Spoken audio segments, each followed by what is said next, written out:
I don't understand it. What a fucking liar, dude. He's just lying right now. In fact, this is intentional. It's not by accident. This is by design. The goal is to never show what Ethan says, to always put him in the worst light possible, invent truth for your audience to consume, or invent fact for them to consume, so that when they think back to Ethan, they don't actually think back to anything Ethan said, even though they think they are. They're actually thinking back to what Hasan told them he said, even if it's not true. take every... See, so Ethan is already in a losing position. He's trying to defend himself from attacks that Hasan knows are bullshit, right? Well, I think Destiny convinced Richard Spencer to be lib. Oh, he's not racist no more. That's a bar from Adam, dude. Yeah, they did like a debate on no jumper. What a wild Is this a bit? career that guy had. Spencer? No, Destiny. Destiny's Destiny? fascinating. Like this, Hasan is so desperate. Like, it's so pathetic. How obsessed he is with me and trying to tie me to like Nazis, like especially people that aren't really relevant anymore. Like, lil bro, nobody talks about Fuentes anymore. After the Trump yay shit, his career is kind of nuked. Cozy's basically dead. I don't even know if he streams something anymore. He tries to stream on Rumble. Like, who knows how many real fans he even has anymore. Like nobody knows about this. Like, nobody talks about this guy anymore. They kind of like moved on. Like, shit is, who cares? Yeah, he gets like famous for playing like Minecraft or something. He's like the best guy at fucking Minecraft. Now he yells at people to... And then he would do like stream videos of him playing it. And he'd be like, well, that shouldn't be a law. And then people are like, why? And he's like, well, because blah, blah, blah, blah, blah. And he just talks fast. Yeah. And people are like... It's like the same repeated, and it's so funny too, because like, look at how many layers of simulacrum we're on, right? Look at how perverted and then divorced from reality the symbol has become, right?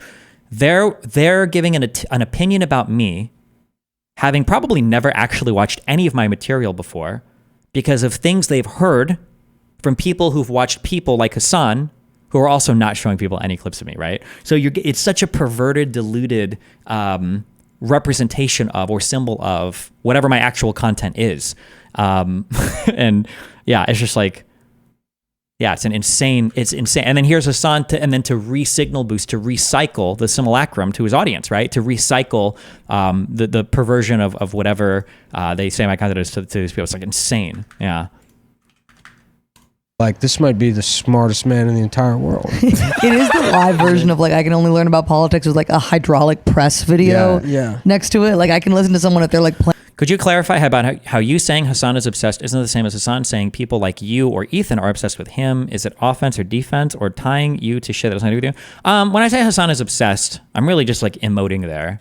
I don't really care about the word obsessed. I don't really mean obsessed. My issue isn't him being obsessed with me. My issue is him misrepresenting me. If somebody wants to cover my stuff and say like, this is why Destiny's wrong, or this is why he f***ed me, then go for it. That's fine. But nobody actually covers my stuff. I don't know if you noticed that, right? It's just, they'll play a clip for like 3 seconds and then say I'm a cuck and then a Nazi and then talk about like Nazis, and that's it. They don't actually cover anything related to me, right? If Hasan wanted to like substantively go over, like Destiny did like a 20-minute video on why Palestinians have never offered or accepted peace with Israel, and here's why he's wrong, then okay, fine. Well, yeah, sure, let's go over it. But it's not. It's the simulacrums of the simulacrums of the simulacrums. These are people that are talking about Destiny who've never watched his stuff, but they get opinions from other people who have never watched Destiny who talk about his stuff, and now we're going to watch their opinions about it so that I can give you more opinions about Destiny when none of us have watched any of it, except for Hasan, who's watched it all. It's just like, Jesus, yeah.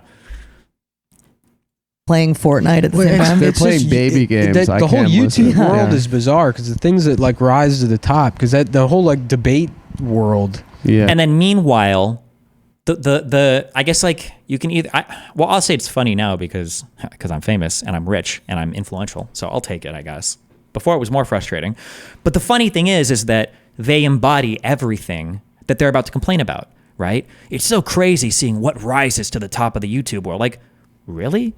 I think it's crazy that you guys are rising to the top when you're about to, when you've already engaged with every single bad behavior that you're about to accuse me of engaging with, right? Nobody reads as much long form material as I have. Nobody talks to as many people as I have. Nobody goes on as many shows as I go on. Nobody interacts with their community the way that I do. Nobody does any of this shit, right? But you, who've never watched a single thing from me ever and who's done zero research in any of these topics, is about to give a really strong opinion about me. You are everything that's wrong with this environment. Like, it's you, little bro. Like, you're the one that is the cancer that is rotting these alternative alternative media spaces. And before some dipshit in chat goes, they're not alternative media, actually, they're just comedians. No, bullshit. Everybody has gotten to be a part of it, including all the bullshit, the dipshit comedians and all the dipshit tech bros that talk about finance and crypto.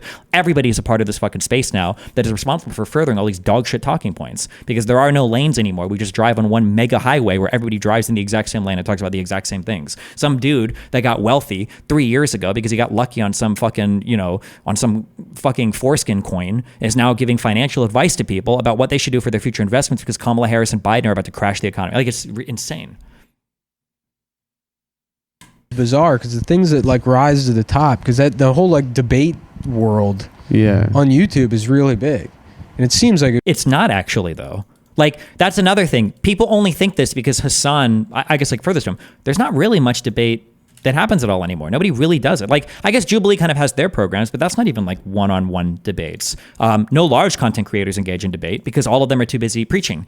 Most of the people that do this stuff, like the politics stuff, are just there to preach to their audience. They won't debate anybody. They're petrified of debates because they know that they're full of shit, right? That's why they only bring on people on their podcast that agree with them. That's it. I'm probably like, and not to self-aggrandize, but like, I don't know of anybody that does more debate than I do. I don't know anybody at my level of popularity even does real debates, save for like the occasional mega formal one. The Piers Morgan show kind of does it, although that's a much more kind of meme format. But like, yeah, none of these large content creators are debating people. Like, it doesn't happen. Hasan doesn't fucking debate people. Vosh stopped debating people. Sam Cedar will, but nobody will accept him. Yeah. And then Jubilee kind of does meme debates, but it would be very stupid. You know what I mean? It's one of the dumbest in concept things that I can imagine. It's like people debating. Like, that'll never happen. Right. Yeah, someone watching Barney and then listening to, Bro, my other family members are talking about the what? DWPU clip of your response to the Amsterdam thing right now. Fuck me. Wait, what? Why do your family members... What are your family members fucking watching Drew Pavlov on fucking Twitter? How the what? God, his fake laugh is so cringe. I can't believe my best friend Nick Mullen is saying these horrible things about my other best friend Destiny. To be clear, because we're being clear. I'm so clear here. I feel like I've seen stuff from Adam Friedland before. These guys I think they're pretty funny, if I'm remembering the correct guy. And they might not even have like abhorrent takes on media. It's just this idea of having way stronger of an opinion than you should about a content creator you've never engaged with in a lane that you have no business being in, right? That's the, that's, I guess, my issue. They're the Cumtown guys. Yeah, but I don't know. I couldn't differentiate any of the Cumtown guys from each other, so I'm not sure. Yeah. A neoliberal political analysis. Bro, your family is lost in the sauce if they fucking, if they know about Drew Pavlov. Also, Destiny, I think, was like his girlfriend was like cheating on him, and like people make fun of him about that. And then he wrote an article that was like, "Why it's good to get cheated on by your girlfriend." Yeah. Oh, that's so interesting, because I think that wasn't that a Hasan meme when Hasan said Destiny made a video debating his wife out of their relationship? That was Hasan said that, didn't he?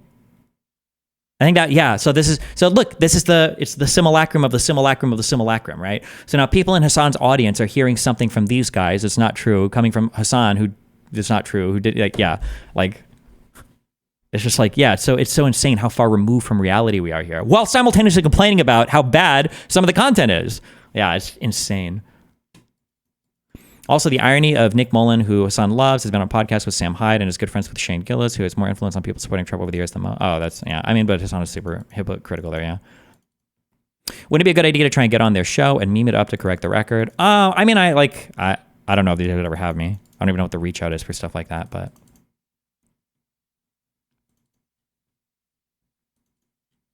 Yeah. That's the thing. You get really good at making points and you can rationalize. Or with himself. Yeah, it's true. Yeah. Yeah. That's why it's so good, because he's constantly torn, his mind. We will never have a coalition on the left, it seems then.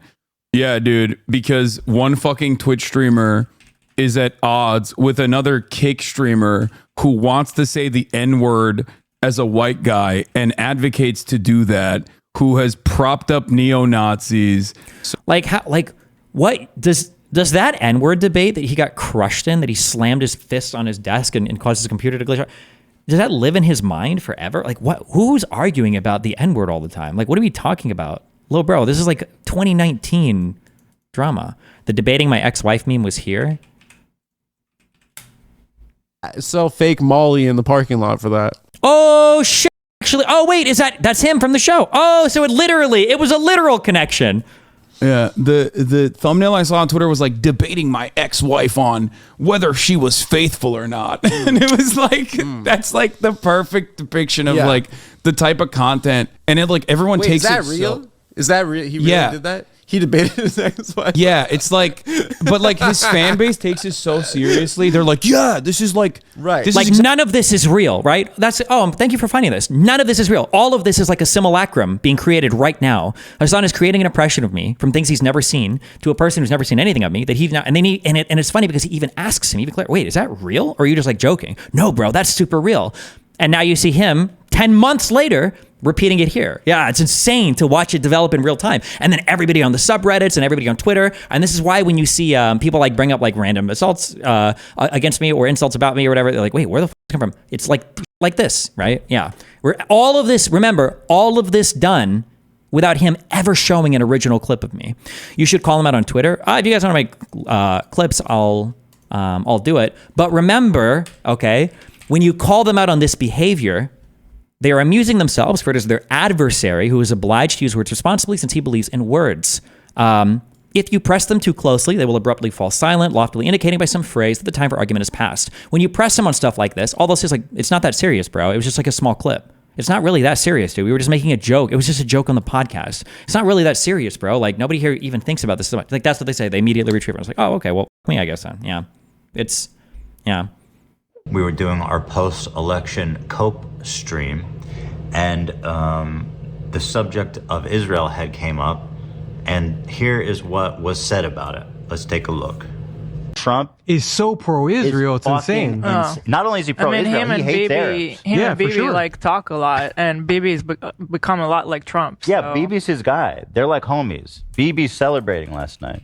Just the other day, Bibi fired a really good guy that a lot of people are pissed about, and he fired him because they had a disagreement, and that's like so Trump coded. Well, he was like a moderating voice in the war room. Yeah.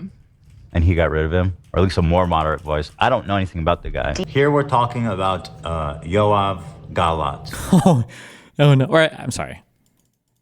I wouldn't just say that he's just like a voice. This is the head of your defense ministry. This is like the guy. This is your head dude.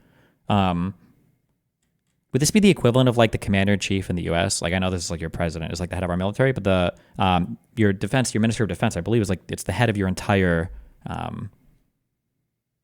military for Israel. Not to say I don't know if he was a moderating voice or not. It's just funny to remember, like, yeah, this is like a guy that was just like in the war room. It's like, this guy is the war room. Yeah. Voice. I don't know anything about the guy. Here we're talking about Yoav Galant, who was a member of Netanyahu's war cabinet, who just yesterday was fired by Netanyahu because he wanted to end the war. And Netanyahu wants to continue the war. And what do you think Democrats should do to win more cultural war-related stuff? We talked about this a bit on stream yesterday, but we'll work at it, okay? The DNC, I already gave some suggestions. The DNC needs to stop working with anti-democratic candidates, and they need to find more people that support the party. You have to have people that are supportive of your political party working with you on the media sphere. It can't be any more of this working with people that don't support your candidate for president. That's wild. That can't happen anymore. I want in the next 2 years, I hope, I'm working in the background. Or if you have DNC contacts, fucking email me as well. The more the merrier. They need to stop working with all those people immediately. Therefore, he fired him. Once he was fired, people in Israel took to the streets and are protesting because as far right as Netanyahu's, war cabinet. Fuck. Okay, hold on. Last second. You guys are diverting me. What do you think of the allegations of election fraud? It did honestly seem really fishy. Trump overperformed a lot. To rig an election in the United States of America because of how decentralized our process is all but impossible. It's close to impossible to be. The amount of people that would have to be involved to rig even an entire county, unless it's like a county of like 4 people or something, right, is is insurmountable, let alone an entire state, let alone multiple states. There's just no shot. It's inconceivable. Well, I mean, it could happen, but you'd need very, very, very strong evidence. You'd need incredibly strong evidence in order to make that argument. Because as far right as Netanyahu's, war cabinet is, he is literally a moderating voice in that cabinet and was the only one representing the people and pushing for the war to end. The problem with Yoav, which I don't even think Ela probably knew at the time because this war's been going on for so long, is that he's somewhat infamous for this quote here. He said on October 8th, there will be no electricity, no food, no fuel. We are fighting human animals. Bro, some of these quotes are kind of bad. I do agree. A lot of them are taken out of context. And when I say out of context, what I mean is that like when you read the interview, it's obvious they're talking about Hamas, but South Africa and other bad actors in the media try to make it sound like they're talking about the entirety of the Palestinian people. I don't remember this quote in particular. I have to go back and check. But there are some of the quotes that are just like, this is not acceptable. You shouldn't be saying this. However, the idea of quote mining people in a country after the largest terrorist attack probably any individual country in the world has ever faced, and then meanwhile, like Palestinians are allowed to do whatever with impunity, and the answer is, well, they've been occupied. Of course, they have to rape women in Israel at a party. That double standard is insane. That is insane. And we act accordingly. When he's talking about entering Gaza in the first phases of the war, now, a lot of people look at this language and think that it's dehumanizing and genocidal, and I'm one of those people. I agree that this is a horrible thing to say, and I don't defend him, and I never would defend him, a statement like this, which I assume people who watch this show know and understand. Why is this camera so blown out? Poor lighting, probably using a webcam. Now, a year plus later, for whatever reason, this is the same guy who's advocating for the war to end in Israel. And Ela, looking over the news, sees that people are rioting, that people are upset, and that people who want the war to end are upset that he got fired. And that's basically all that happened. We're talking about the fact that he's the only person that wants to end the war. And I personally don't understand how that's not relevant. What were the quotes after 9/11? In the USA, we were literally trying to ban Muslims from making mosques in New York City, my dude. After post 9/11 and seeing the American response to it was one of the first things that started to break me out of my conservative bubble. Because one of the proudest things that I felt as an American was the it's so cool that we have so many religions and everything here, and like even if I disagree with you, like I'll die for your right to defend it. And then seeing how Americans were acting after 9/11, where we started to like shit on our own Muslims, was like. Also, I'm giving you a low conviction take, 10%, because I could be wrong. So I'll reevaluate. I used to say American Muslims are super chill. We have like the best Muslims. Now I'm kind of wondering because I remember my time in Palestine, my time in Israel. I wonder if it's just European Muslims that are crazy. Because I saw somebody write a comment on Reddit where they were like, Muslims in Europe are crazier than Muslims in the Middle East. And I'm like, that might be true, actually. Because how do you have 2 million Arabs living in Israel that seem to be relatively chill? What's going on here? And what's happening there? I don't know, man. But yeah, I don't know, man. Here from The Guardian, a left-leaning newspaper you guys all probably know. Here's a headline. Benjamin Netanyahu fires Defense Minister Yoav Galant, triggering protests in Israel. Demonstration in Tel Aviv, widely seen by Israel's allies as a break on far-right elements of the Israeli government.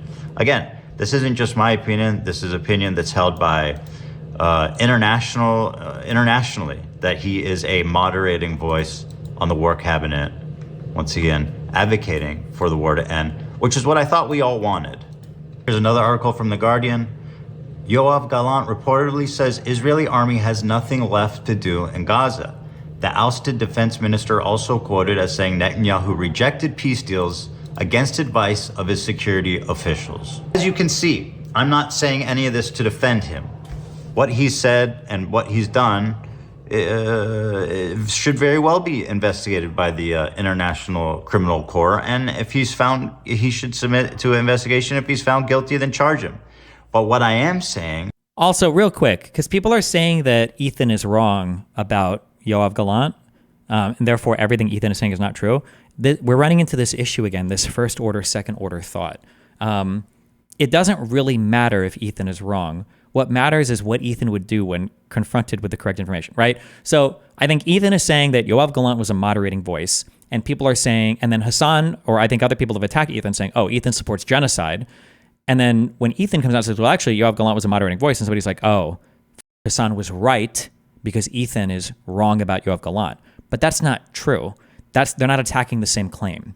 Ethan is claiming that Yoav Galant was a good person, and that's why it's bad that he was fired. Hasan is claiming that Yoav Galant was a bad person.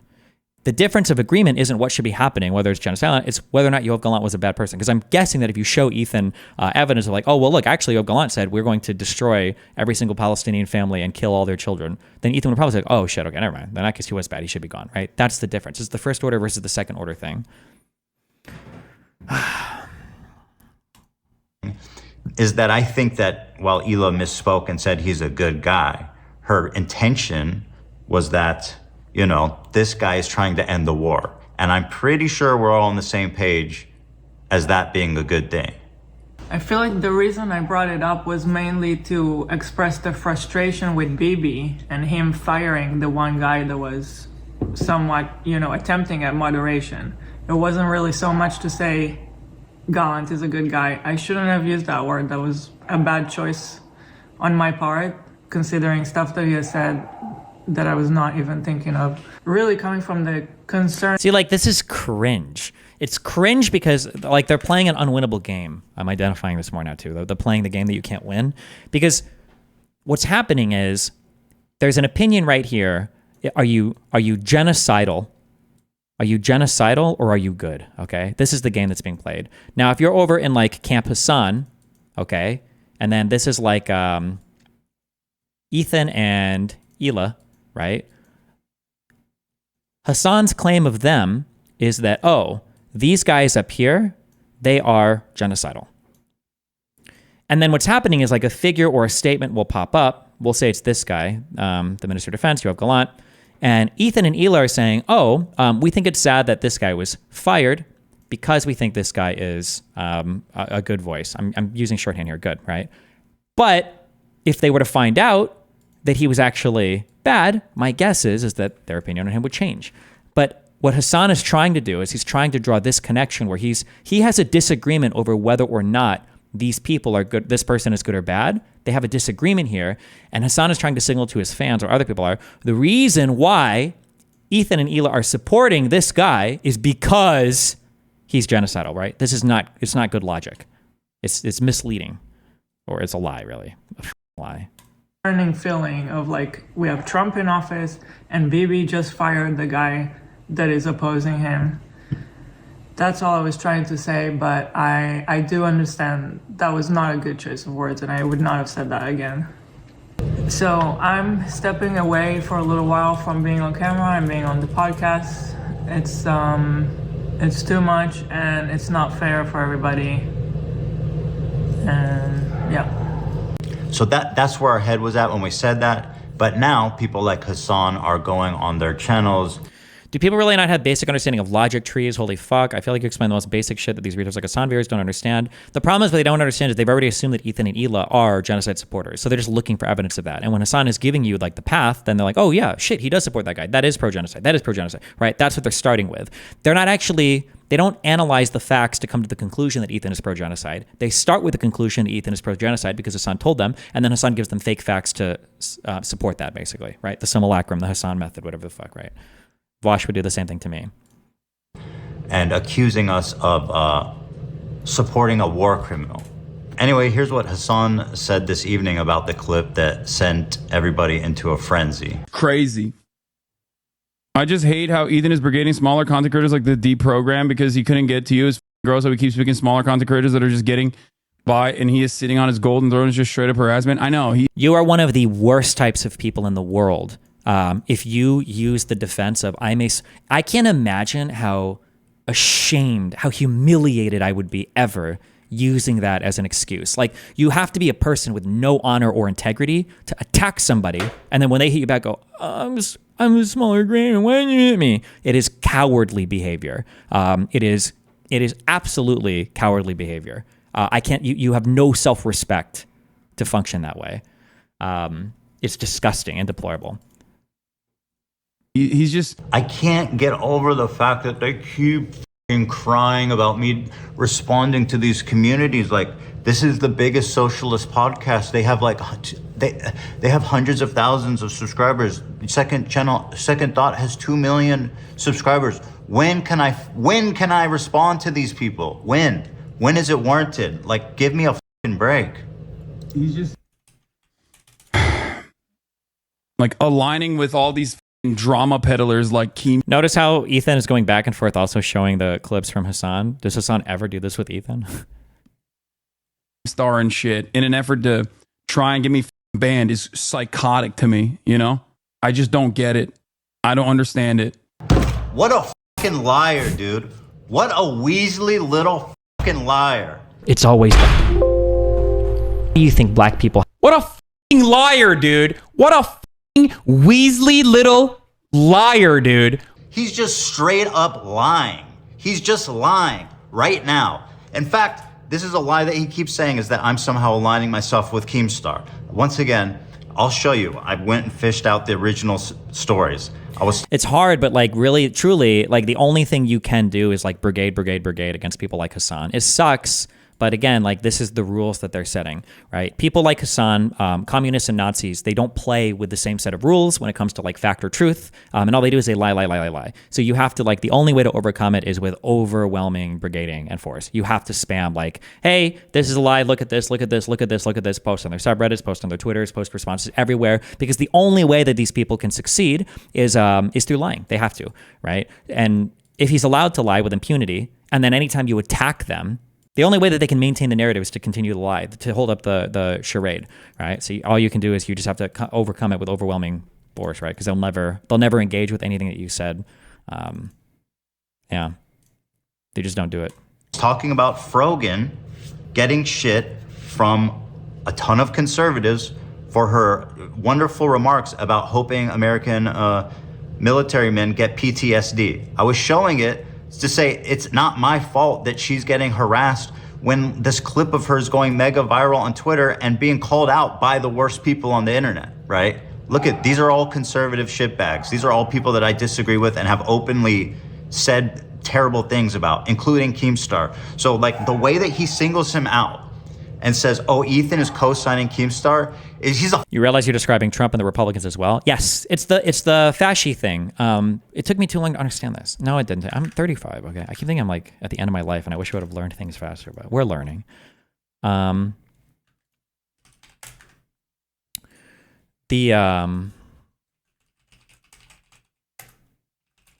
Is it Voltaire? Who's this stupid... Oh, Sartre? Is that how you pronounce this guy's name? It's this quote. Never believe that anti-Semites are completely unaware of the absurdity of their replies. They know that their remarks are frivolous and open to challenge, but they are amusing themselves, for it is their adversary who is obliged to use words responsibly, since he believes in words, right?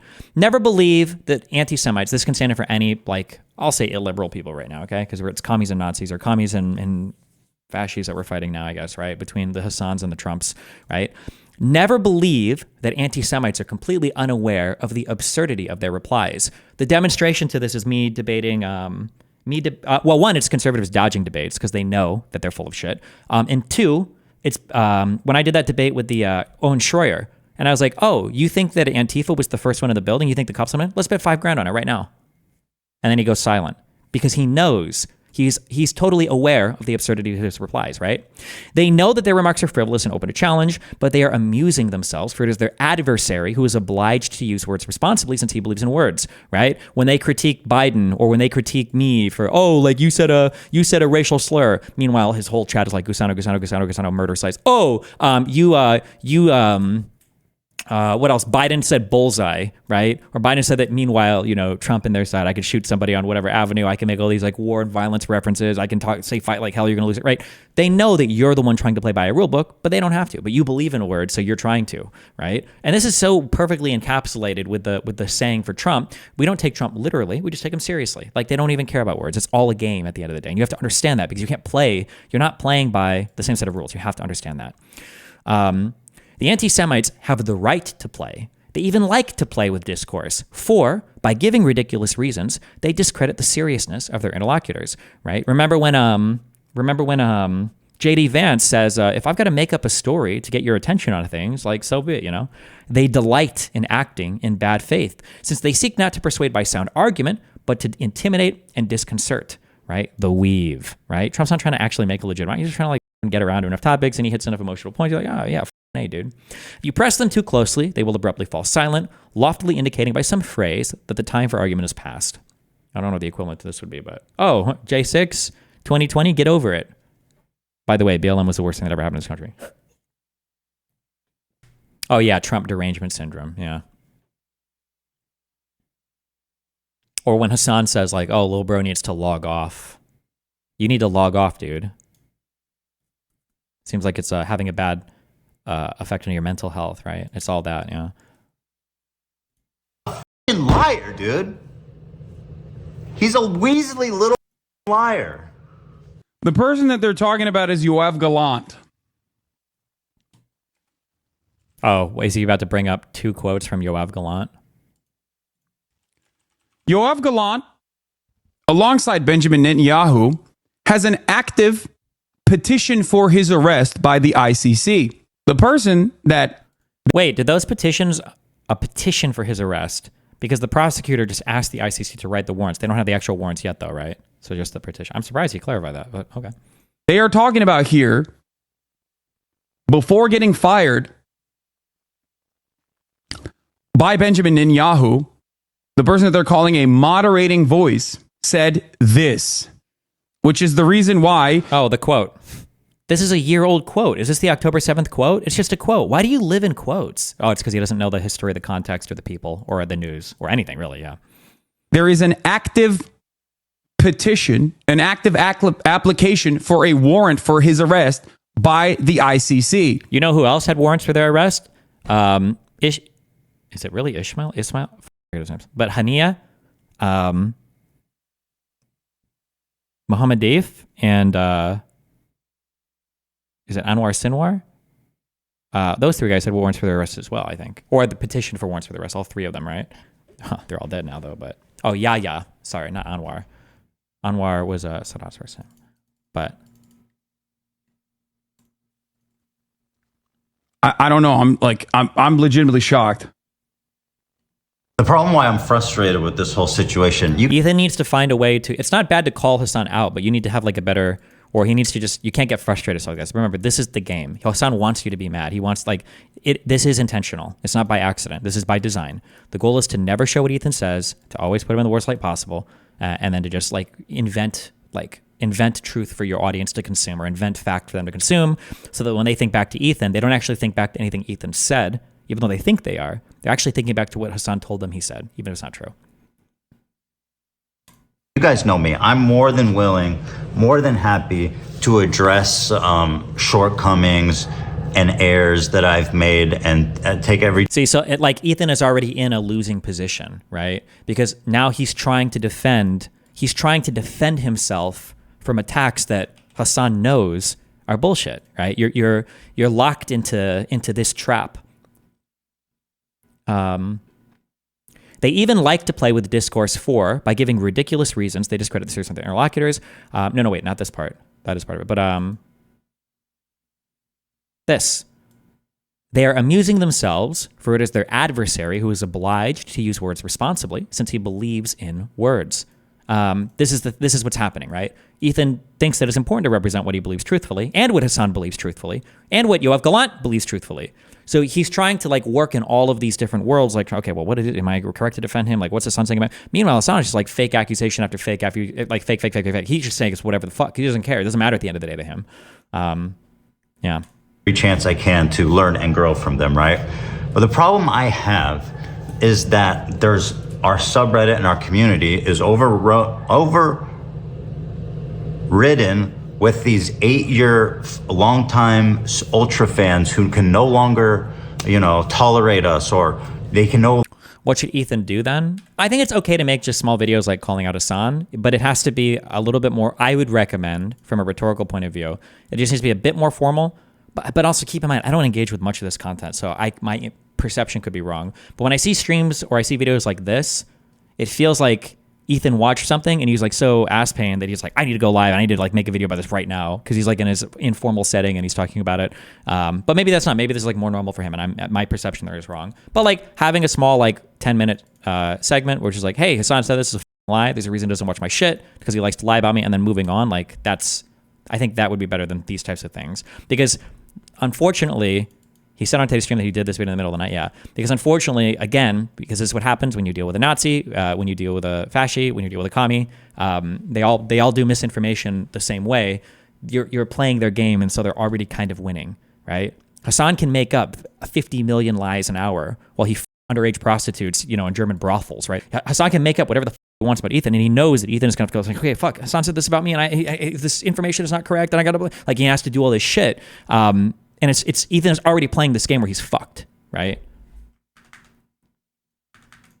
Ultra fans who can no longer, tolerate us, or they can no longer walk down this path with us as we've thrown our lot in with the Nazis, right?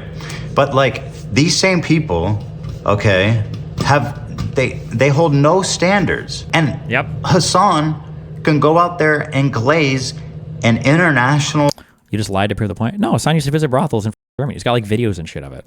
Isn't the age of consent there like 14? Maybe it's higher for brothel girls. I don't know. Ask him how old the chicks were that he was smashing in the brothels in Germany he used to visit and tweet videos from. Terrorist organization and its leader and glaze up Hasan Nasrallah like he's a fucking great dude. Hasan Nasrallah was assassinated. Hezbollah is a paramilitary organization that is also a part of the Lebanese parliament. Do we like them or not? That part of the Lebanese parliament is such an unbelievably disgusting statement. God, yes, that is correct. That paramilitary funded by Iran that murders Arabs in Syria and Lebanon is so large now that they managed to like get some seats in the Lebanon. But the way that he's trying to present it is like, oh yeah, part of Lebanon's government. Oh, he's so gross. No. I think as a resistance group, they're pretty successful against Israel. They are a terrorist organization. Like they're designated. They are designated by the American state as a terrorist organization. I do not like them then. Well, like I like what you like. I don't have an issue with them. We need to start calling it his fake voice. I mean, if you want to know how Hasan sounds in real life, you can go and find him when we used to talk on my stream. The reason why Destiny's targeting Cole is because he's the weak link there, and he's already emotional about the subject, and if you're emotional about a subject, which is understandable for him to be emotional on, you've already lost the battle in the eyes of like all of these fucking out of touch, nihilistic internet debate edgelords, okay? That's the reality. It is what it is. So that's what he sounds like when he doesn't have his 50 dB pad for his his 80 hertz voice bass boost on his on his current interface. But anyway. Just say. Or would he's trying to talk like this in the LA swag voice. I'm going to give you guys a crash course on Hezbollah. Let's start back from the beginning. 1983, suicide truck bombing of the U.S. Embassy in Beirut. 45 embassy staff were killed, 34 injured.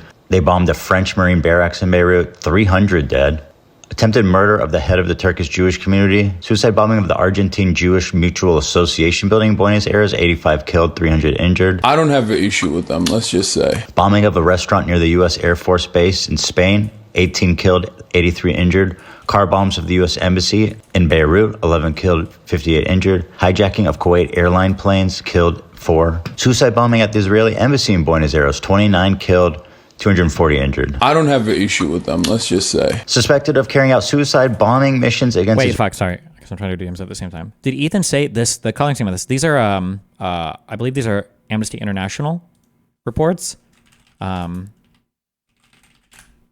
That's what all these are. So this isn't like these aren't like right-wing crazy reports that are being released. These are like... 4. Suicide bombing at the Israeli embassy in Buenos Aires. 29 killed, 240 injured. I don't have an issue with them, let's just say. Suspected of carrying out suicide bombing missions against Israeli vacationers in Bulgaria. Indicted for the assassination of former Lebanese Prime Minister Rafik al-Hariri.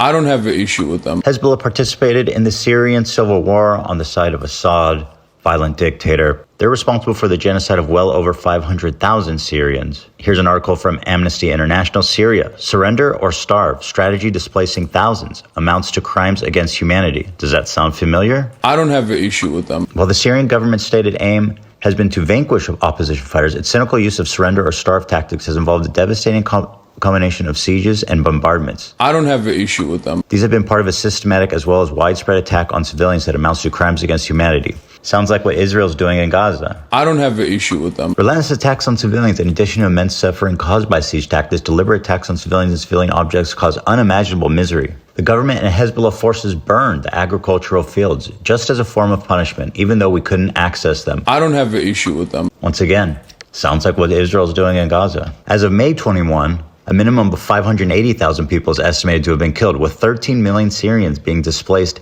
and 7 million refugees forced to flee Syria. I don't have an issue with them, let's just say. Here's some quotes from Hezbollah leaders, including Nasrallah. Our struggle will end only when this entity, Nasrallah? if Israel is obliterated. We recognize no treaty with it, no ceasefire, and no peace agreement. Nice. According to Shal Shai, That dude's dead, by the way. Nasrallah said in a speech delivered in Beirut, "What do the Jews want? They want security and money. Throughout history, the Jews have been Allah's most cowardly and avaricious creatures. If you look all over the world, you will find no one more miserly and greedily than they are." I don't have an issue with them. If we search the entire world for a person more cowardly, despicable, weak, and feeble in psych, mind, and ideology and religion, we would not find anyone like the Jew. Notice, I do not say the Israeli. I don't have an issue with them. Badi Kainban, in his 23 October 2002 article, quoted Nasrallah as saying, "If Jews all gather in Israel..." Is it fair to say that Hasan is audience captured, or is there something more insidious going on with his worldview / takes on politics? No, he's ideologically driven. He's not just audience captured. He's ideologically driven as well. If Hasan was just audience captured, he would have moderated a bit for Ethan to hold on to that relationship, but he didn't. He torched it. It will save us the trouble of going after them worldwide. The history of Jews has proven that, regardless of the Zion... Oh, is that a Dune quote? Quote from the author of Slow Blade Penetrates the Shield. Quote, "When I am weaker than you, I ask you for freedom because that is according to your principles. When I am stronger than you, I take away your freedom because that is according to my principles." Wow, deep. That is a very slow blade. It's penetrating a lot.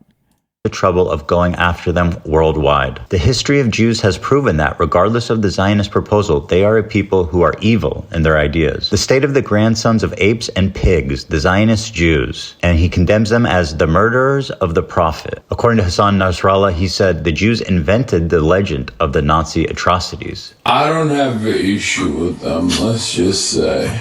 So my point is, if you're going to come down so hard on Ela for what she said, where's the energy when Hasan defends Hezbollah and Hasan Nasrallah, who is a violent, genocidal, anti-Semite who mass murdered Syrians? Isn't Ethan doing the same thing you were attacking Hasan on earlier? Obviously, these are not the reasons why Hasan likes them. Not that there are any good reasons. No, these are the reasons why Hasan likes them. Don't make no mistake. People in Hasan's community, people online on Twitter that are anti-Israel, these guys celebrate when they find out that more hostages were killed, when they find out that there was some failed Israeli operation, when they find that there was, like, they celebrate this stuff. They like it. It's good. And they enjoy it. It's happy for them. It's good news. Unironically. I mean that sincerely. They do support these types of things. If they didn't, it would be super easy. It would be really easy to find out. You would just know. You know this, though. I shouldn't have answered your question because your question was bullshit. You know this. It's a bullshit question, like when people come up to me and they're like, "Okay, Destiny, you get mad when Nick Fuentes makes racist jokes, but like, don't you kind of make racist jokes sometimes too?" And it's like, you know the difference, though. Nobody thinks I'm racist, right? Nobody thinks I'm sexist. If you watch any of my shit for any perspective, nobody thinks this. Everybody knows the other guy is. It's different. You know it's different, though. You feel that. You know it. You feel it. Intuitively, you know these things to be true. So like the question itself it's a ridiculous question. Usually. and committed terrorism all around the world. Where's all the 8-year subscribers flooding into his community saying they can't follow him in these footsteps anymore? I can't believe I'm calling Nasrallah base. I mean, listen. Also, look, he has so many opportunities and chances to clarify his position or to qualify it more or to caveat more, and he doesn't. Listen, you have to remember something, okay? A lot of these dudes, you see them in their fucking fits, and you hear about like some of their attitudes about like gay people, for example, and you immediately fucking resort to Orientalist perspectives, not realizing that these motherfuckers are better read than you by a million. What is that? What? Do you think that well-read people can't be homophobic or hateful? Like, okay. Like, it's not a broken clock situation. No, dude. Half of these dudes literally get educated in America and in the UK. What the fuck are you guys talking about? You mean the Soviet Union and Russia and Eastern Europe, right? Depends, but I mean, it depends on what we're talking about, but or who we're talking about, I guess. This is why it's Orientalist to literally look at these dudes and go, oh no, they're fucking barbaric baboons. And like sometimes they get this shit right. No, dude, he knows. It's crazy. I don't know where this Orientalist thing, why he's... Wait, hold on, let me boost this a little. I don't know where this like comes from. A long time ago, they used to refer to, at least in like a lot of the history books I've read and everything, you used to refer to the Middle East as the Near East, like around the Ottoman Empire time, and immediately after you call it the Near East. And they might have called it part of the Orient, maybe? But I know Near East was a term, so I don't know if this came from... Oh, Edward Said is a guy that says... Okay, I don't read that dude. Fuck that guy. I don't even know if he's a real historian. I think he's like a weird... But that's a different subject, but okay. Yeah. He's read more books than you could ever imagine. And also, ultimately, he is regarded as a pretty brilliant person. Oh, the Oriental Express was through the Ottoman Empire. Oh, well, there you go. This is his way of dismissing any criticisms as racism. Yeah, it's funny too, because this guy pushes against IDPOL so much, identity politics, whenever it's like tanky shit he wants to talk about. But he uses so much identity politics whenever you're criticizing him or his. Oh, it's because I'm Turkish. Oh, it's because I'm brown. Oh, it's because I'm Middle Eastern. Oh, it's because it's Orientalism. Oh, it's because they're like he'll never ever ever engage substantively. He never engages substantively with anything. Yeah. Said is a big deal in academic circles. I don't give a fuck. I don't care. Pretty sure he does philosophy. I don't know if he's a serious historian or not. And when it comes to history and shit, I have to read the people before I give them any credit. So I don't give a fuck. That one fucking loser was a big deal in historical circles before that trial. David Irving was I don't care. I need to read their shit, or I need to know a historian that I trust that signs off on their shit. So I don't give a fuck. In terms of like everything that he's done, you might not agree with his methods. You might not agree with his attitude overall in terms of like, his opinions on civil liberties and shit like that. But ultimately, this motherfucker has read a shit ton of books. I don't have an issue with them, let's just say. Nice. I can't imagine thinking that doing this is okay. And it's insane to me that some people think that they have like some kind of, I don't even really understand this. Yes. Maybe they think that they have some kind of like moral authority because they're... A little, kind of, okay, he's close. Or maybe he'll say it. I'll let him finish in 8 seconds. They're in the right for it. That like, oh, well, because I'm the good guy, I can say this about people. It's not even the moral authority. I think one of the things that bothers me the most about like the little Nazi cabal that is protected by Twitch's admins is the fact that they feel so safe doing it. I think that's like the biggest thing. It's like, you're really going to just like make death threats about me like publicly? You're not even going to...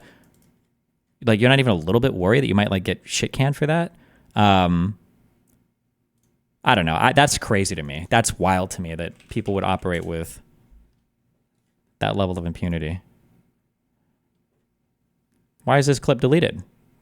Should be fine, right?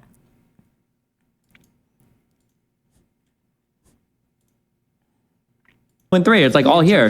Now this guy is down. He's dead. These guys are like... and fatally wounded. they're not even like, they're not even running. They're not even like cowering and running away and screaming in fear. There's like, okay, well, they did it. We got our shots. Okay, is this guy done? Oh, shit. Well, okay.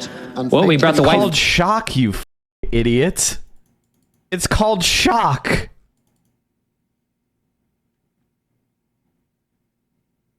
Anything that happens, I mean, like, holy shit, guys. If you live in Florida, I have an opportunity for you. If you want to earn $100,000, let me know. Jesus Christ. I also love how he postures so much with his wealth. Like, homie, you're broke. Why are you acting like you're some fucking $100,000 you just throw away on it? Come on. Anyway, please don't assassinate me. I got an email response that the clip doesn't violate Twitch TOS 1 minute after I reported it. That happens with a lot of the lefty crowd. I had other people that DM me on Twitter, not over this, but over Frogan clips or stuff in the past, where you'll get a response within like 1 minute saying like, this doesn't violate the TOS. It's like, seriously? Okay. If Twitch doesn't ban this for this happening, I will bring on Dan from like Destiny show, and we will go through all of the things together on stream and all of the different things that have happened. Yep. Not Dan from Twitch, Dan from Destiny. Jesus. Uh-oh. I don't know if that's a good thing to say publicly. That puts Twitch in a really awkward spot. And it gives Mike a really easy out. Because now if Mike did get banned, Mike can just say, I think he should have just brought Dan on. Because now if Mike gets banned, Mike can say, oh, look, I just got banned because Asmongold pressured Twitch to do it using Destiny's community. And then I wonder if Twitch just wouldn't ban it. It's like, well, fuck, hold on. We're not going to buckle to this threat now, you know? I don't know. I feel like that's not good to say publicly, but whatever. Not a big deal.